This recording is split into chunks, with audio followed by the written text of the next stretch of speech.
Famille, justice, enfance. Bonjour et bienvenue dans Famille Justice Enfance numéro 150 pour la seconde partie de l'interview avec Farida Belgoul. C'est conséquent, il a fallu couper pour que tout rentre. Le lien vers l'interview d'origine en webcam est disponible dans les commentaires de la vidéo YouTube. Allez, c'est parti, on y va direct, ne bougez pas, c'est juste après ça. RLP. Radio Libre en Périgord. Famille, justice, enfance. Qu'est-ce que vous voudriez faire, vous ? Alors, écoutez, comme je l'ai fait déjà, lorsqu'il a été question de faire des journées de retrait, c'était inédit. Oui. C'était inédit, c'était quelque chose qui était Ça a frappé les esprits. entre guillemets radical, où ça prenait le problème à la racine. Après, j'ai proposé autre chose, c'était les journées portes ouvertes sur l'éducation sexuelle. Et ça, c'est une opération qui a marché dans quelques écoles. Et partout où cette opération a marché, il n'y a pas eu d'éducation sexuelle. Vous voyez ? C'est-à-dire que j'ai pas écrit des lettres à mes adversaires en les suppliant de ne pas abîmer nos enfants. J'ai mis en place des délégations de parents d'élèves qui sont allés auprès des directions des établissements où étaient scolarisés leurs enfants et où ils ont exigé d'être présents au cours d'éducation sexuelle. C'est-à-dire que j'ai fait le contraire de la JRE. Dans le cadre de la JRE, j'ai appelé à retirer les enfants de l'école. Et dans le cadre des journées portes ouvertes à l'éducation sexuelle, j'ai appelé les parents à entrer à y aller pour aller voir et pour voir si ces gens, effectivement, ces instructeurs, ces enseignants allaient assumer devant les parents présents de parler de ce dont ils parlent quand ils ont le dos tourné à leurs enfants. Vous voyez, c'est pas un courrier. Alors, j'ai deux réflexions qui me viennent. La première, c'est que en tant qu'expatrié, ex-expatrié, j'ai l'impression que ce thème est très occidental. France, Angleterre, Belgique, Allemagne, Canada, USA, Nouvelle-Zélande, Australie. Mais je le vois pas au Maghreb. Je l'ai pas forcément vu en Asie. Il y a plein d'endroits du monde où je vois pas ça arriver. On a l'impression que tout est écrit plus ou moins au même endroit et que ça va vraiment vers une partie du monde seulement. Ça, c'est la première observation qui m'a semblé faire quand je suis arrivé. La deuxième, c'est que quand j'étais en Asie, ma fille était en école internationale, en école privée, c'était ma fille. L'école était à mon service. Je veux dire, j'y allais, je payais cher, mais on venait m'expliquer ce qu'on faisait avec mon enfant et on me rendait des comptes. Quand je suis arrivé en France, j'ai eu ma fille à l'école, c'était plus la mienne. C'est-à-dire que limite, c'était à moi de dire à l'école ce que je faisais et j'ai trouvé une espèce d'inversion des valeurs. Alors, qu'est-ce qui se passe en Occident ? C'est vraiment qu'en Occident, ça ? Qu'est-ce qui leur prend là ? Alors, pour vous donner un exemple marocain, par exemple, parce que je me rends... je connais bien le Maroc, je suis algérienne d'origine, je connais bien l'Algérie et la Tunisie, je connais bien aussi l'Égypte, enfin bref, effectivement, le problème ne se pose pas là-bas. Même s'il y a des velléités, évidemment mondialistes, d'imposer ce thème-là. Récemment, dans une école marocaine, dans une ville qui s'appelle Kénitra, pas très loin de Rabat, un enseignant a fait un cours d'éducation sexuelle en classe. Bien. Eh bien, immédiatement, les parents sont montés au créneau. Il y a eu une enquête. L'enquête a en effet confirmé l'existence de ce cours auprès des enfants et l'enseignant en question a été renvoyé. Moi, j'ai été renvoyé en France de l'éducation nationale pour une raison contraire.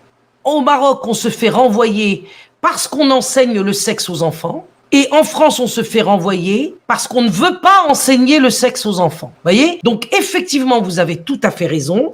Il y a deux mondes concernant au moins cette question, même s'il y a la volonté d'étendre ce délire à l'ensemble de la planète, au monde entier, mais il y a encore justement des résistances, et là, vous serez peut-être pas d'accord avec moi, mais qui viennent justement du fait que ces peuples ont une spiritualité qui les rattache à la loi naturelle beaucoup plus que les peuples européens ne sont attachés à la loi naturelle pour avoir rompu les amarres justement avec le secteur qui leur enseignait cette loi naturelle que on appelle la religion. Donc aujourd'hui en Europe, c'est le open bar, la liberté tout azimut, l'égalité au sens de la destruction de toutes les complémentarités. C'est pour ça que si dans mon jeune âge, j'ai cru que l'égalité était une bonne chose, aujourd'hui je dis que le problème auquel nous sommes confrontés aujourd'hui, c'est celui de l'égalité justement. C'est cette notion d'égalité qui permet la théorie du genre, par exemple. Parce que dans l'égalité telle qu'ils l'entendent, il y a une notion d'identité. Et l'identité, c'est la similitude. Or, il n'y a pas d'égalité. C'est pour ça qu'on a utilisé le mot équité, parce qu'égalité, il y a un côté mathématique, ça n'existe pas. Il n'y a pas d'égalité dans la nature, il y a des complémentarités. Entre l'homme et la femme, il n'y a pas d'égalité, et ils sont complémentaires. Et l'égalité est une notion est une arme de guerre contre la complémentarité. Si vous voyez ce qui se passe actuellement dans les écoles et dans les classes en particulier de l'éducation nationale, mais aussi dans les écoles privées, c'est que le prof aujourd'hui n'a plus sa place. Il ne peut plus enseigner. D'abord, on ne lui donne plus le droit de transmettre des connaissances, ça c'est dans les textes. Il doit organiser des parlements d'élèves qui font des recherches et qui devraient conduire les élèves à trouver leurs propres connaissances. L'institutrice a presque plus de pouvoir et de droit sur mon enfant que moi, ici. Non, c'est pas de ça dont je parle. Je dis ce qui se passe en classe. Ce qui se passe en classe, l'autorité de l'enseignant à l'égard des enfants a été détruite. Oui, au nom de l'égalité, justement.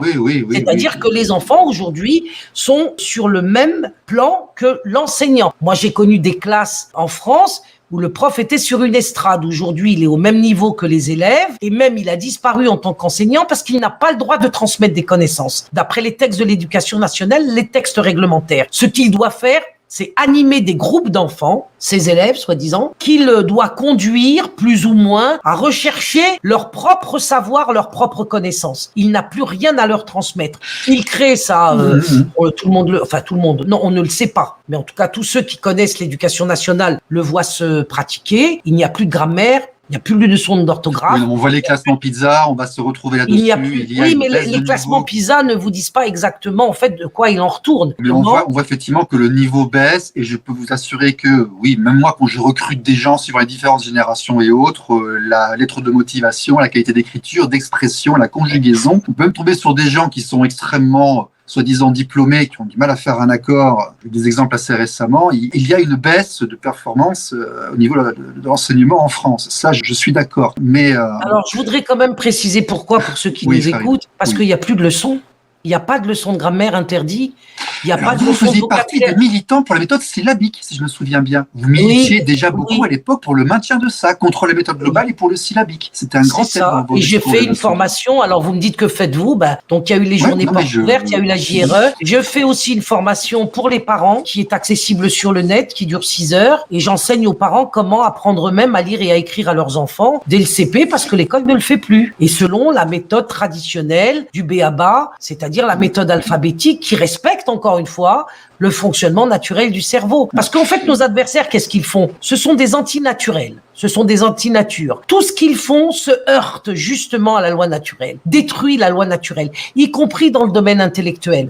Donc, quand ils ne font pas de cours de grammaire, de cours de vocabulaire, de cours d'orthographe, de cours de conjugaison, de cours de calcul, etc., de cours d'histoire, etc., c'est pour que il n'y ait plus de possibilités pour les enfants de recevoir un enseignement, mais de devoir le chercher eux-mêmes, comme si un enfant de 6 ans était capable de faire des recherches, comme si un enfant de 12 ans, qui n'aurait jamais appris en plus avant, pourrait faire des recherches, comme si un enfant, même un adolescent de 18 ans, serait en mesure de faire des recherches, alors qu'il a passé tout son primaire et tout son collège à ne recevoir aucun enseignement. Donc, on traite les enfants à égalité avec les adultes, on les met dans des positions d'adultes, de chercheurs comme Champollion devant les hiéroglyphes, sauf que Champollion, on considère qu'ils ont tous un environnement parfait. Il avait un bagage intellectuel qui lui permettait, évidemment, de faire ses recherches. Un enfant de 6 ans. Il y a beaucoup de ces théoriciens qui prennent exemple sur leurs propres enfants, qui sont dans un milieu optimal, qui est très très loin de la qualité que peuvent rencontrer parfois les autres, et donc ils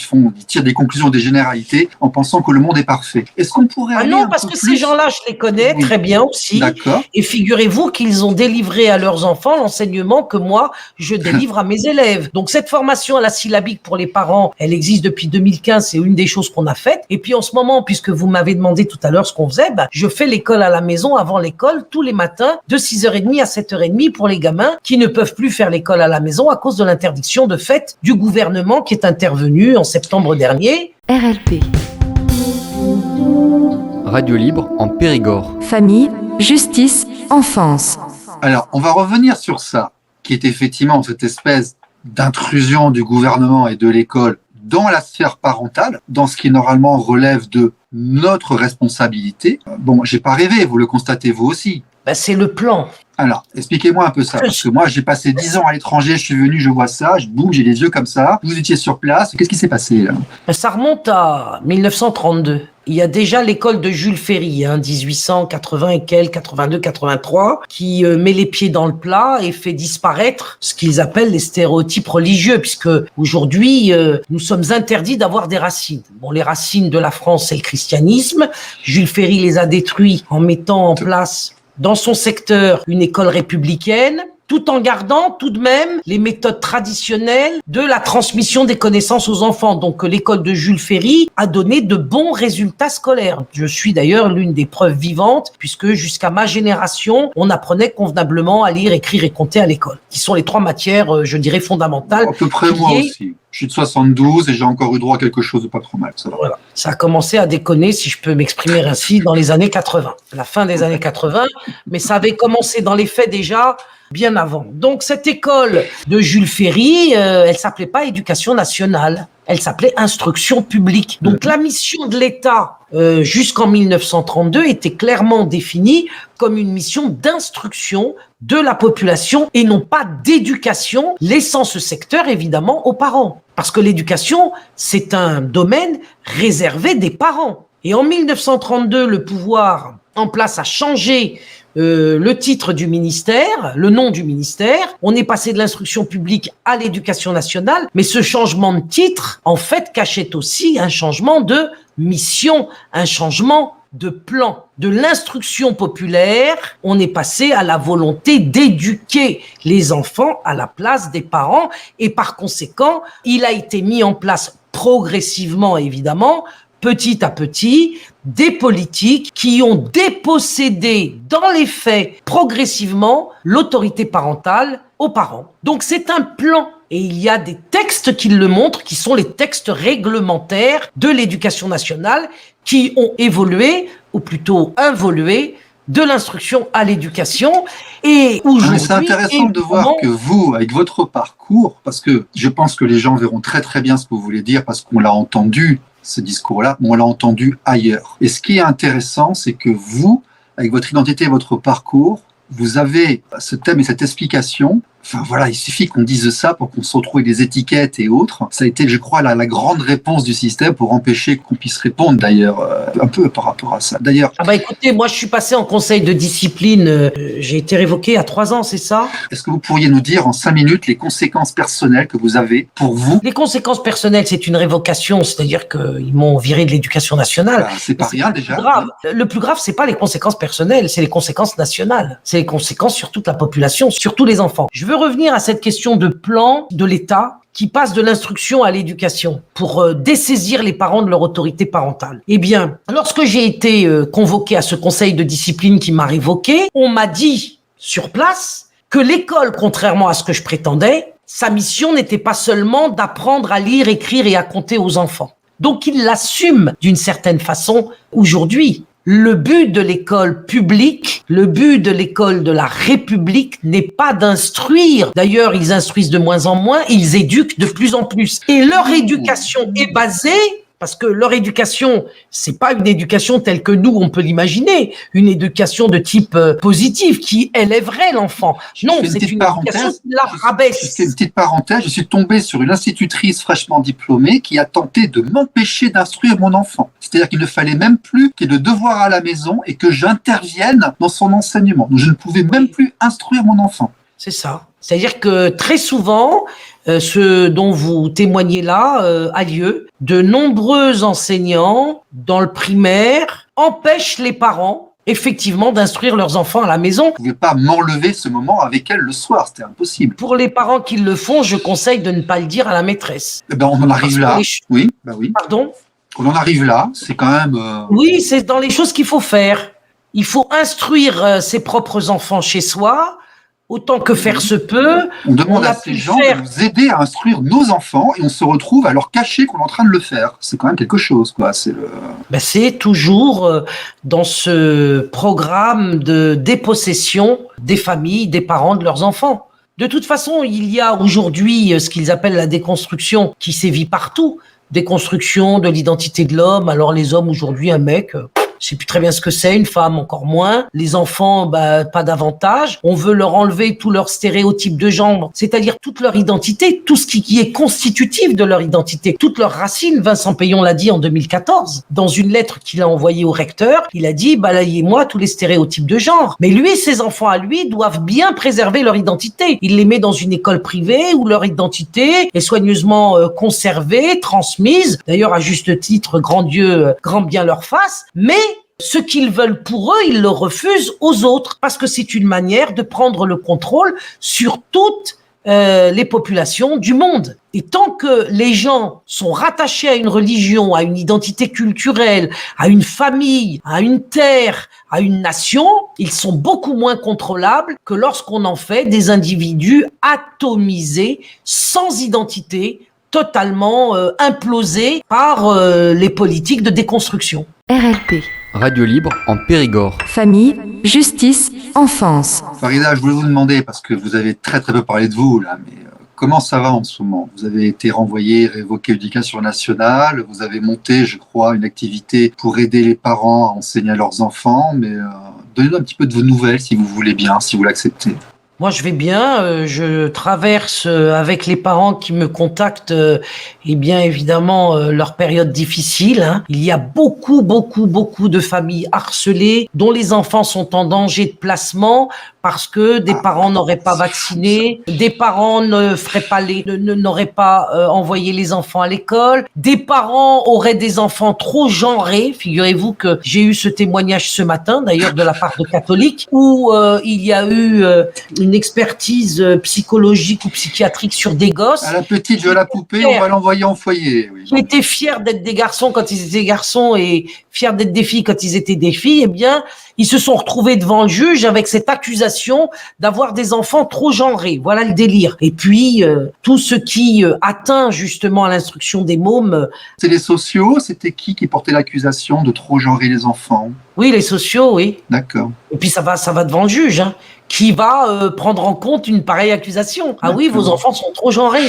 On est venu par des voies différentes des vôtres, un peu une constatation. On arrive aussi donc une intrusion de l'État dans la sphère de la famille via les services sociaux, via des choses qui ne sont pas consultables, qui sont secrètes, qui sont dans les départementaux, où il n'y a pas possibilité de répondre, où il n'y a pas d'organisme de contrôle, où il n'y a pas de système de défense, de protection de défense. Et donc c'est plus nos enfants, c'est plus nos gosses en fait. C'est ça. C'est Laurence Rossignol en 2014, lorsque j'ai lancé la JRE, qui disait les enfants n'appartiennent pas à leurs parents. Voilà, mais c'est exactement ça, voilà. Et ça, c'est pas qu'en France, hein. C'est pareil au Québec, en Suisse, en Belgique. La question qu'on peut donc poser, c'est à qui appartiennent-ils donc? Voilà. Lorsqu'elle nous dit cela, qu'est-ce qu'elle veut dire par là?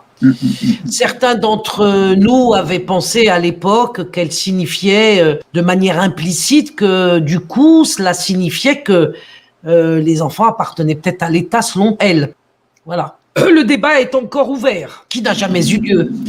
Mais aujourd'hui, je pense qu'il faut être concret. Je pense qu'en effet, il faut parler. Il faut certainement écrire des bouquins, faire des conférences. Mais je pense qu'il faut agir sur le terrain. Je pense qu'il faut que nous nous soutenions les uns les autres et que nous créions dans notre environnement proche des réseaux d'action en direction des enfants pour les aider à s'instruire et à se défendre des idéologies LGBT qui arrivent à l'école, c'est-à-dire leur donner de la ressource émotionnelle, culturelle, affective, religieuse pour résister. Parce que c'est un sacré problème lorsque, et là de ce point de vue-là, le travail scripturaire de SOS Éducation a été récemment utile puisque ils ont fait connaître un contenu de cours d'éducation sexuelle dont nous avions parlé, nous, depuis très longtemps et à l'égard duquel on a soulevé que moult scepticisme, moult sceptique plutôt,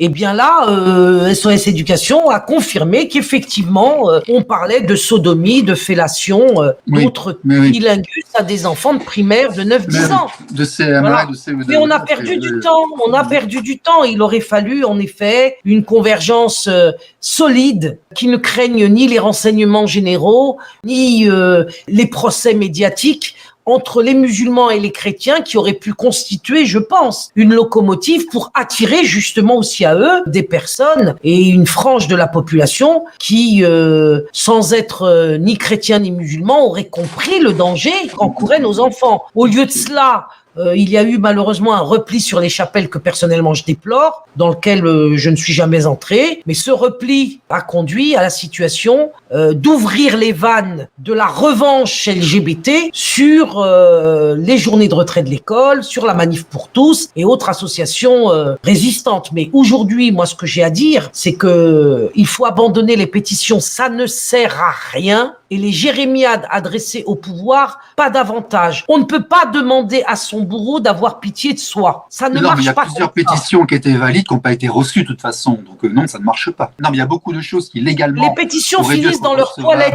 Oui, non mais oui. Et pas que dans ce domaine-là, dans beaucoup. Donc je constate effectivement que dans beaucoup de domaines, les recours usuels et légaux ne fonctionnent pas. Non. Les recours juridiques aussi ont beaucoup de mal à aboutir. Bon, après, grâce à Dieu, parfois, il y a un miracle. Mais moi, personnellement, je préfère m'adresser à Dieu qu'au pervers. Et c'est vers lui que je tends les mains et à lui que je demande le discernement, la foi pour me battre, le courage pour me battre. Parce que pour aller jusqu'à la révocation, il faut quand même avoir la foi. Perdre son salaire, il faut quand même avoir la foi. Il faut être motivé et croire en ce que l'on fait. Au moins, au minimum. RLP. Radio libre en Périgord. Famille, justice, enfance. Farida, qu'est-ce que vous proposez, votre vision de l'avenir? Pour tous ceux qui le peuvent quitter l'Europe ou aller dans les pays du sud de l'Europe, le sud de l'Italie, l'Europe de l'Est, là où il reste encore des traces de la virilité masculine. Partout où il y a des traces de la virilité masculine, vous aurez une chance de pouvoir éduquer vos enfants. Et évidemment, quand je parle des traces de la virilité masculine, le corollaire, c'est aussi une présence féminine conséquente de qualité. Je pense que les femmes doivent revenir sur la question du travail salarié et de peser le pour ou le contre, de voir les avantages ou les inconvénients pour leurs enfants. Qu'ont-elles gagné? Qu'ont-elles perdu? Qu'elles fassent les comptes et qu'elles décident, moi c'est ce que je pense, plutôt de revenir à la maison pour protéger les enfants et les éduquer, plutôt que d'aller gagner 1000 balles pour livrer de ce fait, de cette absence, à la maison, les enfants à n'importe qui, les institutions étant actuellement infestées par des gens qui ne sont pas fréquentables, et encore moins par des enfants. Donc je pense qu'il devrait y avoir un retour de la maman à la maison. Après, évidemment, une étude sérieuse que chacune peut faire de, peser le pour et le contre. Donc moi, ce que je pense, c'est ça, c'est la maman doit revenir auprès de ses enfants, parce que les enfants sont en danger, et je ne vois pas une autre personne qu'une maman, à condition qu'elle soit protectrice, parce que bon, quand elles sont folles, il y en a. Évidemment, malheureusement, les enfants pâtissent. Voilà, donc c'est ce que je crois. J'étais en train de vous dire que il faut qu'on se préoccupe beaucoup d'instruire nous-mêmes nos enfants. Pour ça, il faut être aidé. Alors, si vous voulez être aidé, si ça vous intéresse d'instruire vos enfants, eh bien, contactez-moi, si je peux me le permettre de le dire, à contact mouvement-jre.com. Nous, on a des solutions concrètes à donner. On met aussi en place des conseils de famille tous les dimanches à 14h, 15h. C'est-à-dire que des parents sont des participants à un conseil de famille où chacun vient apporter la situation difficile qu'il est en train de traverser. Et avec mon expertise et aussi l'expérience des autres parents présents, on apporte tout de suite une solution concrète aux parents en difficulté présents au cours de ce conseil de famille, et on fait un tour de rôle. Chacun vient apporter le problème dans lequel il se trouve et on le résout. On le résout. C'est-à-dire, on trouve des réponses au cas par cas dans le cadre du conseil des familles. Le matin, de 6h30 à 7h30, on fait l'école à la maison avant l'école pour les enfants qui, évidemment, perdent leur temps en classe. On leur apprend à lire, écrire et compter sur 4 jours par semaine, à raison d'1 heure le matin avant l'école, puisque après l'école, ils sont fatigués, dégoûtés. Le matin de bonne heure, comme disait mon père, c'est l'heure des anges. Et à ce moment-là, on est plus concentré, la maman est plus disponible pour elle-même participer à ses cours et ensuite soutenir ses enfants. Donc, il y a beaucoup de choses qui peuvent être faites, mais mais ce sont des choses qui doivent être concrètes et qui doivent être conçues comme des solutions diverses et variées à tous les cas qui peuvent se présenter. Alors il y a évidemment des grandes tendances qu'on peut retrouver dans les différents cas qui nous sont soumis, puisque le système pervers républicain dans lequel nous vivons et qui nous harcèle a toujours les mêmes méthodes pour nous opprimer. Donc une fois qu'on connaît ces méthodes, on peut mettre en place un système de défense approprié. Moi, je déplore qu'il n'est pas trop question de cela. Dans les réseaux sociaux, il est surtout question de pétition et d'écrire à ceux qui nous oppriment. Une lettre à Macron, je pense qu'elle est inutile, sauf si elle rencontre finalement une audience dans le peuple, ce qui arrive à peu près une fois sur 1000. Donc la plupart du temps, on écrit du courrier, on appelle à des signatures de pétition qui servent plutôt à récolter des adresses mail pour envoyer ensuite de la pub et de la promo de son association, plutôt qu'à combattre véritablement. Vendre des bouquins, c'est bien, mais ça reste très limité. Depuis 2013, il y a des milliers, des dizaines de milliers de bouquins de la dissidence qui ont été vendus. Donc, il faut aller vers le concret. Ce concret doit être défini à partir d'une réflexion qui doit partir de l'observation de l'action de nos adversaires et puis de mettre en place un contre-feu sur la base de critères qui peuvent tenir sur le long terme.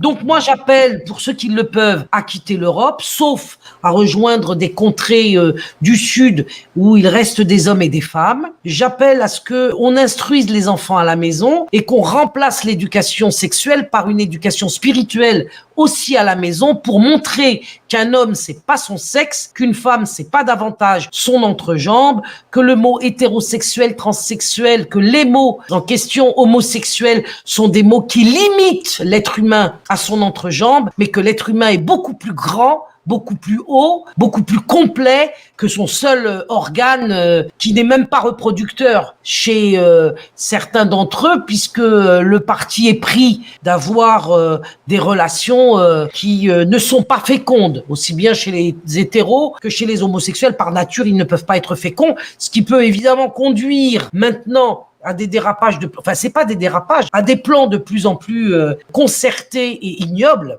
de faire des usines à bébés avec les mères porteuses et tout ce qu'il en retourne des enfants sans parents, sans papa, sans maman, des enfants déconstruits, des enfants auxquels on a enlevé tous les stéréotypes de genre qui ne seront en vérité plus que des zombies. Mais tous les enfants du monde, des esclaves, détruits comme ils veulent les détruire, il restera toujours en eux. Et ça, je l'ai constaté. La volonté de retrouver leur père et leur mère quand on le leur a enlevé ou quand ils ont été éloignés d'eux. Chaque enfant a en lui la présence de son père, la présence de sa mère, voire même la présence de ses ascendants. Mais ne parlant que de son père et que de sa mère, et lui baratiner qu'il peut avoir de mère ou de père ou 70 grands-pères ne lui fera pas enlever de son âme le fait qu'il est issu d'un homme et d'une femme qu'il aime et qu'il veut connaître et vivre avec. Je vous remercie de votre invitation. Je salue tous ceux qui nous ont écoutés et je vous encourage tous à avoir du courage. Vous êtes une personnalité, il faut du cran. Dans le panel de toutes les personnes que nous avons interrogées, il me paraissait normal qu'il y ait aussi vous, parce que vous faites partie de l'étude de la famille contemporaine que je suis en train d'effectuer. Je vous remercie de votre invitation encore une fois, Stéphane. Merci. Merci Farida. RLP. Radio libre en Périgord. Famille, justice, enfance.